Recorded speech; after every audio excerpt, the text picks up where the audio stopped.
Mario Galaxy. What a game this was. Is it perfect? No. But it's so close that I just had to talk about it. For starters, the variety. This game is just constantly throwing new and fun ideas at you and then remixing them a couple times until it just moves on to the next one.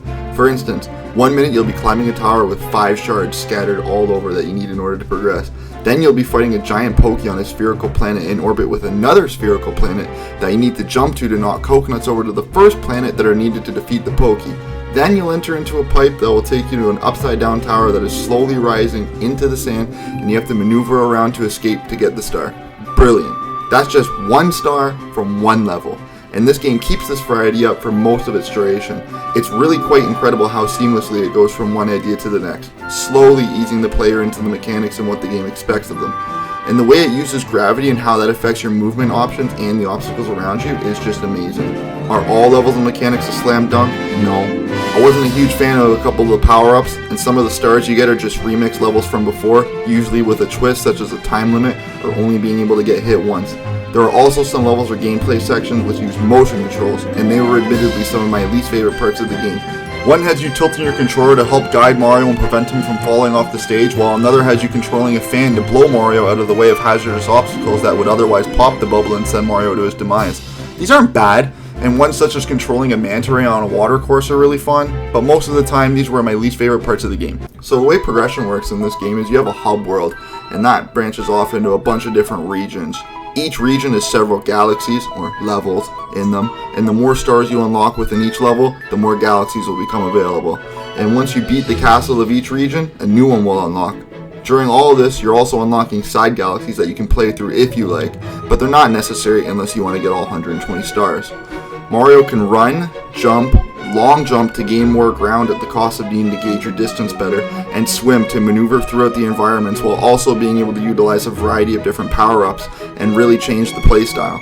You can be a spring, which allows Mario to reach very high places at the cost of stiff mobility, my least favorite power-up, or a bee, which allows Mario to fly vertically into the air and hover momentarily while also being able to climb onto walls adorned with honey and move around on top of flowers that Mario would otherwise be too heavy to move on.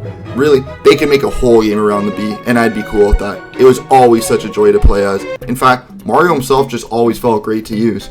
For instance, you could go around this platform like the game wants you to, or you could say, fuck that, and just long jump across here, grab the 1-up, and be on your merry way. The controls are very intuitive, and the camera, although sadly not adjustable 90% of the time, almost always works really well and is where you want it to be. I mean, I'd really have to scour my footage to find an instance where it didn't work as intended. Lastly, the game has some boss fights as well. They're actually pretty decent. A couple of them even had me scrambling, but like all Mario games, most of them are relatively easy and shouldn't take veteran Mario players more than a couple tries. So, I've said a lot of good, but do I have any complaints? Well, a couple small ones. For starters, due to the camera always shifting perspectives, I did find controls to get a little confused from time to time, having me spin Mario in circles when I didn't want to. I also found it weird that whenever you quit the game, it decides to reset your lives back to 4. Really odd design choice, but never affected my enjoyment of the game. Also, why do I have to use motion controls in menu selection, Nintendo? Was that necessary to keep that intact for the Switch version? I understand the sections of this game that use them for gameplay purposes, and I like those. But menus? And that's all I really have to say about Mario Galaxy. It's an extremely fun game with a ton of heart and a ton of good ideas. Controls really well and has incredible music. Sure, the camera can be a little bit fussy at times and that can cause Mario to need to readjust, but it's not as bad as it sounds and doesn't bring down an otherwise solid platformer that shouldn't be missed by anyone who loves this genre. I can't believe it took me this long to play it, and I'm really glad I did and recommend that you do too.